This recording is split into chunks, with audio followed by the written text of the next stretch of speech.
And I'm hearing these strange things. That paper will now replace gold. However, in this world of paper, one paper is chosen to be redeemable in gold. But why not the Pakistani rupee? Why does it have to be the US dollar? Dr. Mahathir asked himself the same question. Yes. There's something wrong here, something fishy going on here. That the US dollar is going to be, it will be an advantageous thing to be the US dollar. Something is fishy going on here. That's what Dr. Mahathir thought. That's why he studied the subject and then he blasted the system as bogus and unjust. That's what he did, Dr. Mahathir, before he retired. Only the US dollar would be redeemable in gold, meaning you could convert US dollars to gold. That's the meaning of the word, redeemable. But what about all the rest of the paper? Where is the Ummah of Muhammad alayhi salatu wasalam? The Ummah of Muhammad alayhi salatu wasalam now is a slave to the US dollar. Really? Is that what we did? You will not know the value of any paper currency in the world of Islam except in its relationship to His Majesty the US dollar. Is that where the Ummah of Muhammad alayhi salatu wasalam has gone today? What is the value of the Pakistani rupee? Oh, so many rupees to the dollar. What is the value of the ringgit? So many ringgits to the dollar. Something fishy going on here. So all of these paper money which have no redeemability in gold are all bogus and fraudulent and haram. All. And the ulama in Indonesia in the late 40s when Indonesia became independent, they recognized it. Or was it 50s? Yeah. The ulama in Indonesia recognized it. So what about the rest of the world? Oh, the US dollar, however, has a fig leaf to hide its shame, because at Bretton Woods they decided the US dollar would be redeemable in gold. And they fixed the price at $35 for 1 ounce of gold. Before this, the US dollar was redeemable at $20 an ounce of gold. $20 an ounce of gold. And then the US government, with the aid of the Federal Reserve Bank, which had just been established, did a rip-off of the American people. I have to tell you the story. They announced that it is now illegal to use gold as money in the United States. It is illegal to keep gold in your home. You could keep jewelry, but not gold as money. The law requires that every American resident must sell your gold to the government at the rate of $20 US for 1 ounce of gold. And you can trust the US dollar because it prints there, "In God we trust." If you are caught with gold coins after a certain date, you will be charged $10,000 US and face 6 months in jail. That's called wickedness. So the American people had to sell all their gold to the government at the rate of $20 an ounce of gold, like a nation of jackasses. Or those who are not jackasses, they put their money in boxes and ship them out of the United States to Switzerland. Yes. Then after the United States had bought all the gold in the United States, the government, they did the unthinkable. They changed the price of gold. They say now the US dollar is no longer $20 to 1 ounce of gold, it is now 35. And you better buy back your gold before we change it again. This is 1933.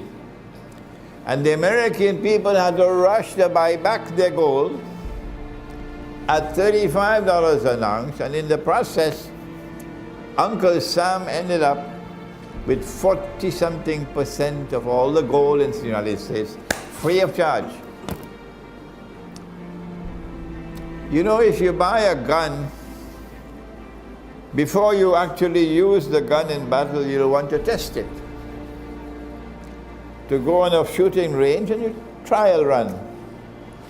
What happened in 1933 was trial run by the Federal Reserve to see if the system will work. That by changing the value of the paper, bring it down lower from what it was, is sometimes called devaluation. Devaluation. But in the process, of course, Mufti doesn't know the subject, and the governor of the central bank doesn't know the subject. Call them on the phone, please, and tell them.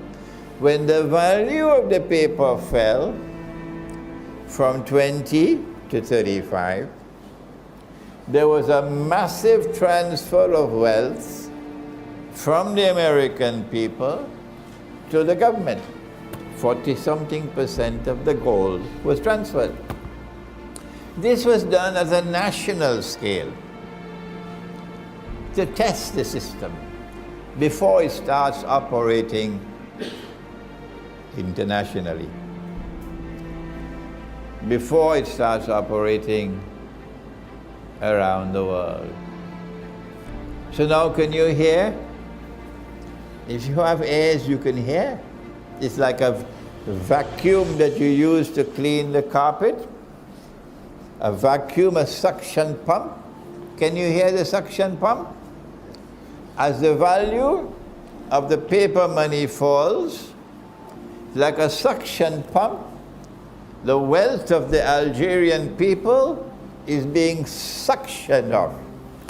We have some Algerians here tonight, one from Britain, one from Germany, how many other Algerians we don't know.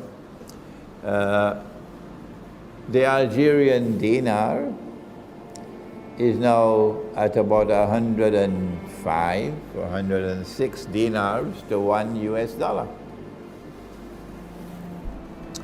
The Bangladeshi taka is somewhere around the same. The Pakistani rupee is somewhere around the same value.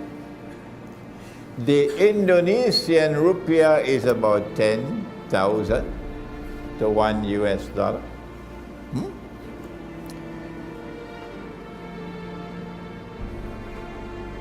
And as a consequence,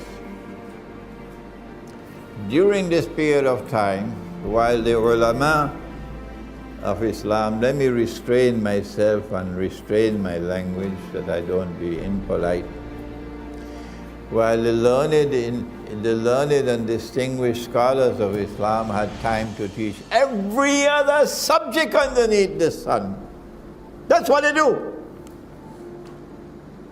From 1944 until today, the suction pump has been at work, sucking the wealth of our people, making our people poorer and poorer while they become richer and richer. And so you used to have something called the proud Ottoman army. Turkey was the Ottoman Empire was a great Islamic empire. And we were proud of the Ottoman army. Well, guess what? The people who used to serve in the Ottoman army, killing the innocent Christians, killing the innocent Orthodox Christian. That's what they're paid to do. These people who used to be such fierce warriors in the Ottoman army, guess what I saw them doing? Because of this monetary system, I saw all of them selling gasoline in petrol stations in Long Island. Yeah. Anywhere that I stop to buy gasoline for my car in Long Island, it is Turkish young men selling gas. And yesterday you were in the Ottoman army. Singapore is the model state. The model state.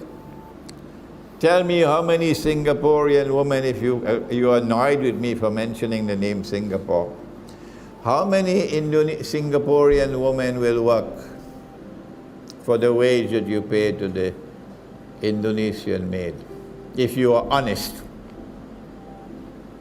If you have one grain of honesty in you, is there any Singaporean woman who will work for that wage that the Indonesian slave is working for?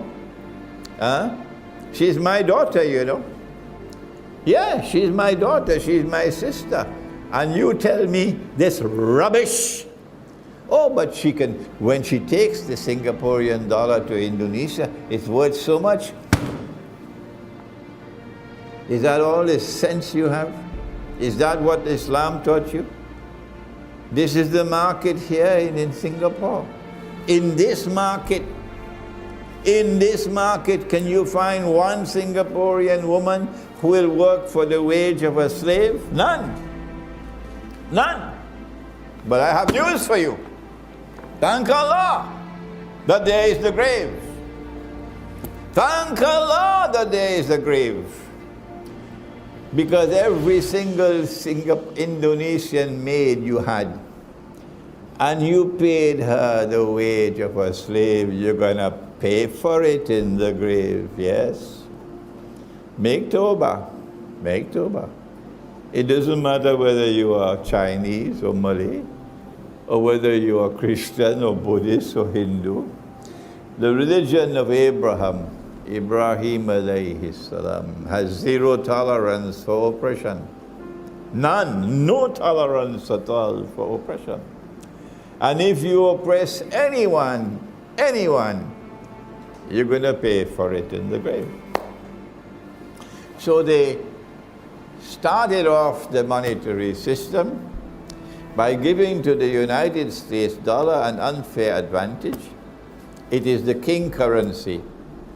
It is the only money which is redeemable in gold at $35 an ounce of gold. And all the rest of the paper money in the world is linked to the US dollar. You have no legs on which to stand. None. But that's not all the story. You and I can't go to the United States and offer our $35 and ask for an ounce of gold. No. Only a central bank can do that. Nobody else can do it. And since we just won the war, we have power. No central bank will be so stupid. No central bank will be so stupid to ever come with US dollars to ask for gold. They're all scared. So the system is designed to allow the United States dominance in the world of money until Charles de Gaulle came along. And he did what no one dared to do before him. He said, I want the gold. When he stood up in 1966 in the French National Assembly and denounced the monetary system as unjust and oppressive, he then ordered the French National Bank to send the US dollars to Washington and demand the gold. And for that they hated him. Because if everybody else does this, the system will collapse. Why? Because the United States is doing what Britain had done before. You're printing more paper than you had gold. So you're becoming richer and richer and richer, but doing it fraudulently. So Charles de Gaulle had to go.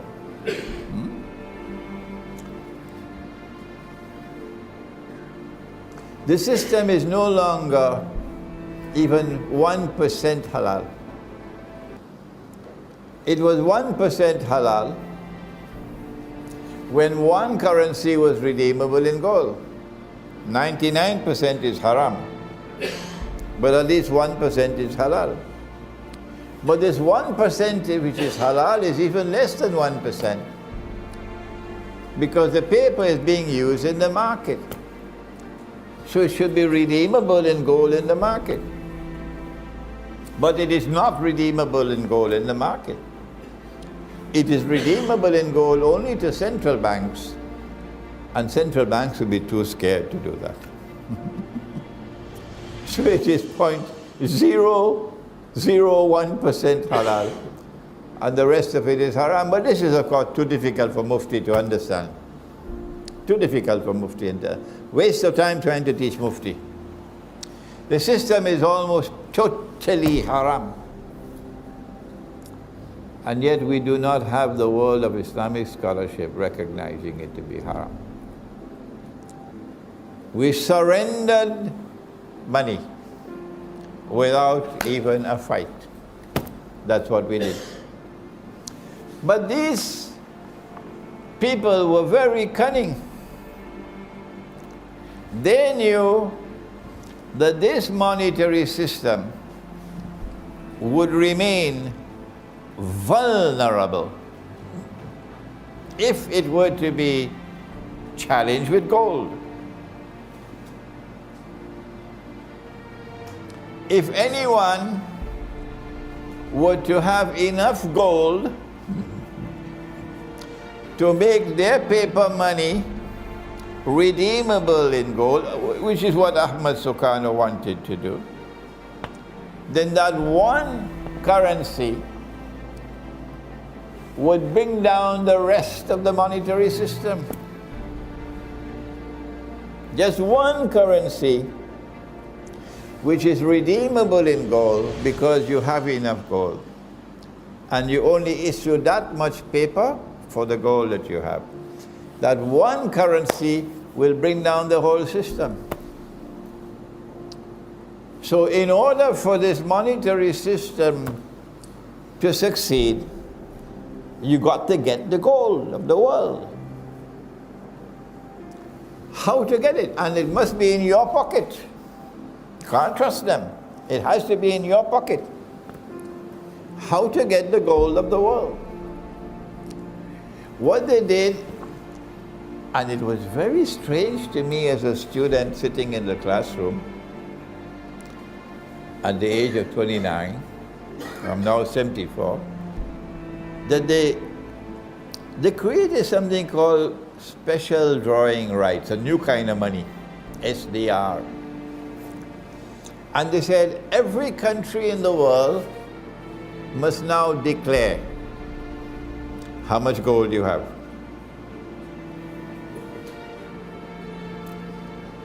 Meaning gold reserve, not jewelry, gold. How much gold you have. And it is prohibited for you to sell gold without informing the IMF.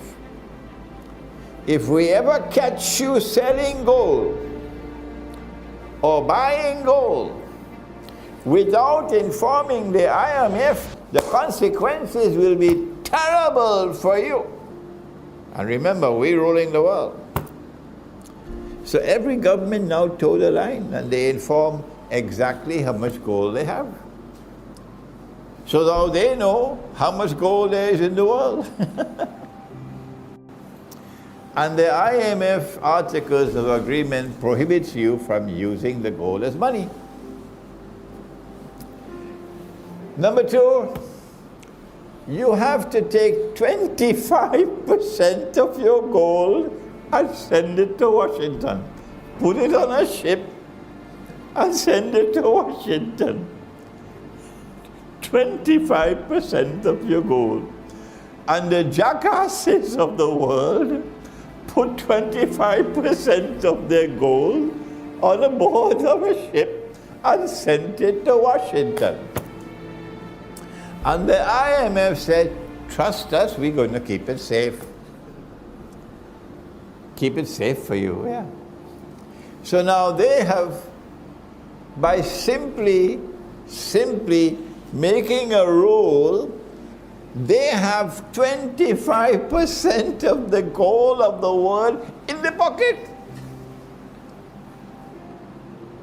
If you dare to ask back for your gold, see what we'll do with you.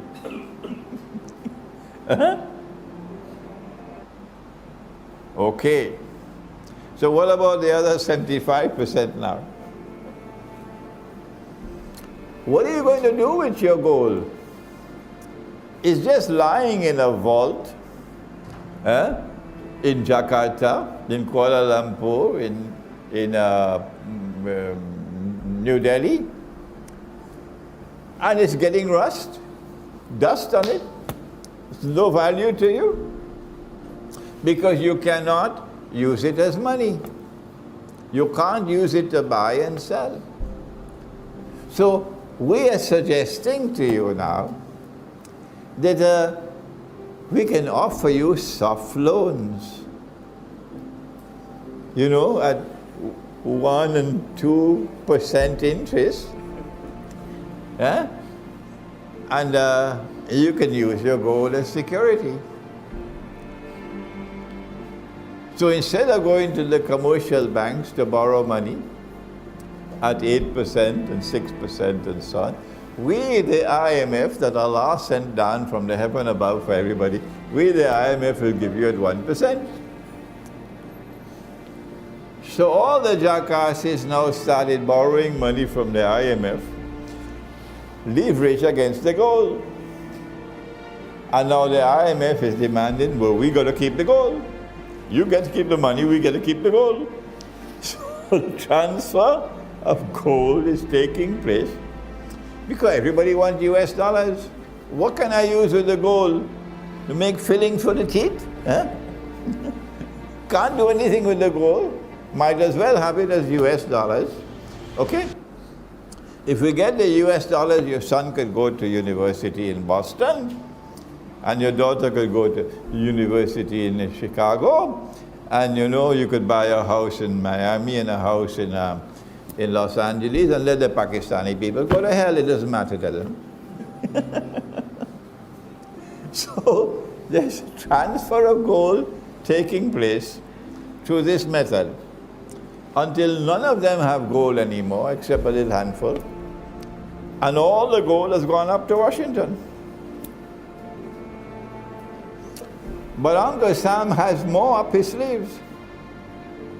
There are those who refuse to borrow money from the IMF for their gold because they recognize the gold has value, like Germany. So Uncle Sam says, you must give the gold to us in safekeeping. We'll keep it for you.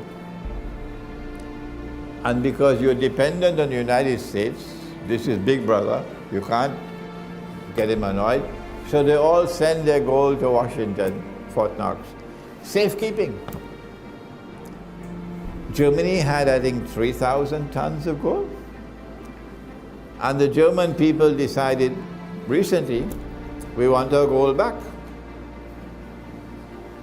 Uncle Sam said no.